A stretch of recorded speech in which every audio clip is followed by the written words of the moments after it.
Students আসসালামু আলাইকুম, আশা করি তোমরা সকলে ভালো আছো। তো আজ আমি তোমাদের সাথে আলোচনা করব তোমাদের ইসলাম ও নৈতিক শিক্ষা বইয়ের তৃতীয় শ্রেণীর দ্বিতীয় সাময়িক মূল্যায়ন বা দ্বিতীয় সাময়িক পরীক্ষার জন্য কেমন প্রশ্ন হতে পারে তেমন একটি মডেল প্রশ্ন নিয়ে আলোচনা করব এবং একটি সাজেশন। আশা করি তোমরা এখান থেকে প্রশ্ন কমন পাবে। তো চলো শুরু করা যাক। এখানে কি আছে দেখো, এখানে পূর্ণমান 100 নম্বর, তারপরে সময় 2 ঘন্টা 30 মিনিট। তো এখানে প্রথমে এক দাগে রয়েছে সংক্ষেপে উত্তর দাও 15টি। এখানে 15টির প্রশ্নের উত্তর দিতে হবে, প্রতিটির জন্য 2 নাম্বার, মোট 30 নম্বর। তো এখানে ক দাগে দেখো আছে আউযুবিল্লাহ কখন পড়তে হয়। তো সালাতে ছানার পর আউযুবিল্লাহ পড়তে হয়, এর উত্তরটি হলো এই। তারপরে বিসমিল্লাহ কখন পড়তে হয়, এর উত্তরটি হলো কোনো কাজ শুরুর আগে বিসমিল্লাহ বলতে হয় বা পড়তে হয়, ঠিক আছে, যেরকম প্রশ্ন থাকে তোমাদের। তারপরে যে কোনো সালাত কিভাবে শেষ করতে হয়, তো উত্তরটি হবে যে কোনো সালাত সালামের মাধ্যমে শেষ করতে হয়। তারপরে ঘ দাগে রয়েছে আব্বা আম্মা খুশি থাকলে কি লাভ হয়। দেখো, আব্বা আম্মা খুশি থাকলে আল্লাহ খুশি হন, পরকালে জান্নাত লাভ হয়, ঠিক আছে। তারপরে মিথ্যা বলার ক্ষতি কি, এখন উত্তরটি হলো মিথ্যা বলার ক্ষতি হলো মিথ্যাবাদীকে সকলেই ঘৃণা করে, তারপরে মৃত্যুর পর মিথ্যাবাদীর স্থান হবে জাহান্নাম, ঠিক আছে। তারপর দেখো এখানে মেহমানের সাথে ভালো ব্যবহার করলে কি উপকার হয়। তো উত্তরটি হলো মেহমানের সাথে ভালো ব্যবহার করলে মেহমান খুশি হন, মেজবান ও মেহমানের মধ্যে ভালো সম্পর্ক গড়ে ওঠে, তারপরে এতে আল্লাহ পাকও খুশি হন। তারপরে দেখো এখানে রয়েছে সহপাঠীর অসুখ হলে তুমি কি করবে, ঠিক আছে। সহপাঠীর অসুখ হলে আমি তাকে সাহায্য করব, সাহস দেব, সান্ত্বনা দেব, তার সেবা যত্ন করব। তারপরে দেখো বর্গীয় দাগে আছে যে আগে সালাম দিবে সে কি পাবে। তো উত্তরটি হলো যে আগে সালাম দিবে সে বেশি সওয়াব পাবে। তারপরে আলামিন অর্থ কি, আলামিন অর্থ হলো বিশ্বাসী।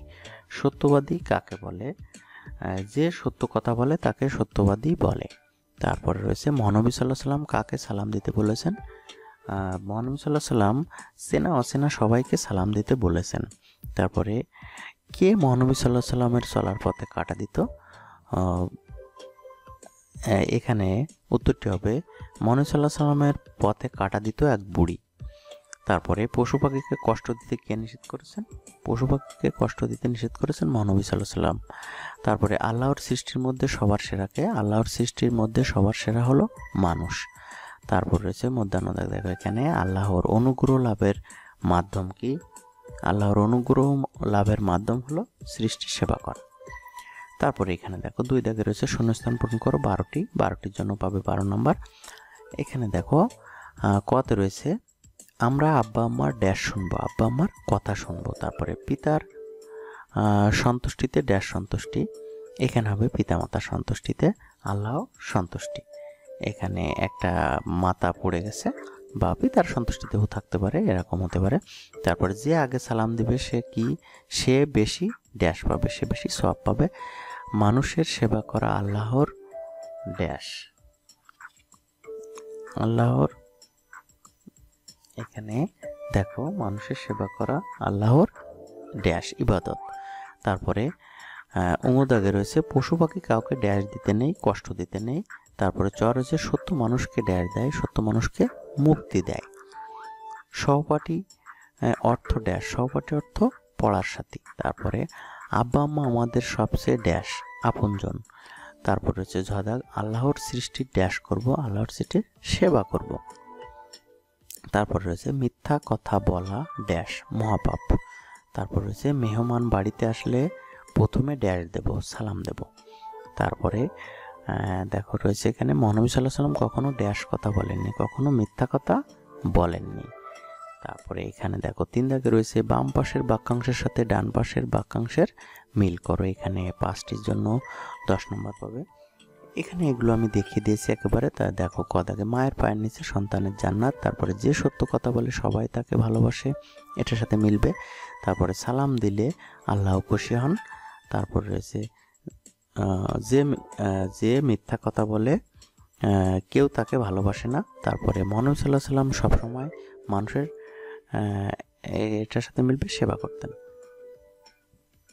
তারপর রয়েছে এখানে 4 দাগে যে কোনো 8টি প্রশ্নের উত্তর দাও। এখানে 6 গুণ 8 6টা 48 নাম্বার পাবে। এখানে প্রত্যেকটি প্রশ্নের আলাদা আলাদা অংশ রয়েছে, আলাদা আলাদা অংশটা সুন্দর করে লিখতে হবে, তাহলে তুমি ভালো নাম্বার পাবে। দেখো এখানে প্রত্যেকটা প্রশ্নের মান বন্টন আলাদা আলাদা দেওয়া রয়েছে, যে কোন অংশের জন্য কতটুকু নাম্বার পাবে। যেমন আখলাখ শব্দের অর্থ কি, এর জন্য পাবে 1 নম্বর। তারপরে আমরা আব্বা আম্মার কথা শুনবো কেন, এর জন্য পাবে 2 নম্বর। তারপরে আব্বা আম্মার সাথে কেমন ব্যবহার করবে 3টি বাক্যে লেখো, এর জন্য 3 নম্বর, মোট 6 নম্বর। এভাবে প্রত্যেকটি প্রশ্নের মান বন্টন করে দেওয়া হয়েছে। তারপর দেখো খ দেখো, দয়া কি তুমি জীবের প্রতি দয়া দেখাবে কেন। তারপরে জীবের প্রতি দয়া দেখানোর 3টি উপায় লেখো, ঠিক আছে। তারপরে দেখো সহপাঠীর সাথে দেখা হলে কি করবে। তারপরে তুমি তোমার সহপাঠীদের সাথে কেমন ব্যবহার করবে, 5টি বাক্যে লেখো। তারপর রয়েছে ঘ দাগে দেখো, মিথ্যাবাদী কাকে বলে, মিথ্যার পরিণাম কি।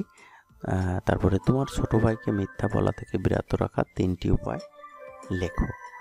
তারপরে রয়েছে দেখো সত্যবাদিতা কি, আমরা কেন সত্য কথা বলবো। এর আরও একটা অংশ রয়েছে, সত্য কথা বলার 4টি উপকারিতা লেখো, ঠিক আছে। তারপরে মেহমান কারা, মেহমান সম্পর্কে মহানবী সাল্লাল্লাহু আলাইহি ওয়াসাল্লাম কি বলেছেন। বাড়িতে মেহমান আসলে তুমি কি করবে, 3টি বাক্যে লেখো, ঠিক আছে। তারপর রয়েছে আমাদের সবচেয়ে আপনজন কারা, আব্বা আম্মার সাথে কিরূপ ব্যবহার করবে তা 5টি বাক্যে লেখো। তারপরে বর্গজ দাগে রয়েছে দেখো, রবি ও রনি একই স্কুলে একই শ্রেণীতে পড়ে। রবি ও রনি পরস্পর কি, তার মানে কি তারা পরস্পর সহপাঠী, তাই না। তারা একে অপরের সাথে কিরূপ ব্যবহার করবে, 5টি বাক্যে লেখো। তারপর রয়েছে জহাদাগ, এখানে দেখো সালাম অর্থ কি, তুমি কাকে সালাম দিবে। তারপর রয়েছে সালাম দেওয়ার গুরুত্ব, 4টি বাক্যে লেখো। তারপর রয়েছে দেখো ইংদাগ, আমাদের সবচেয়ে আপনজন কারা, আব্বা আম্মার সাথে কিরূপ ব্যবহার করবে তা 5টি বাক্যে লেখো, ঠিক আছে।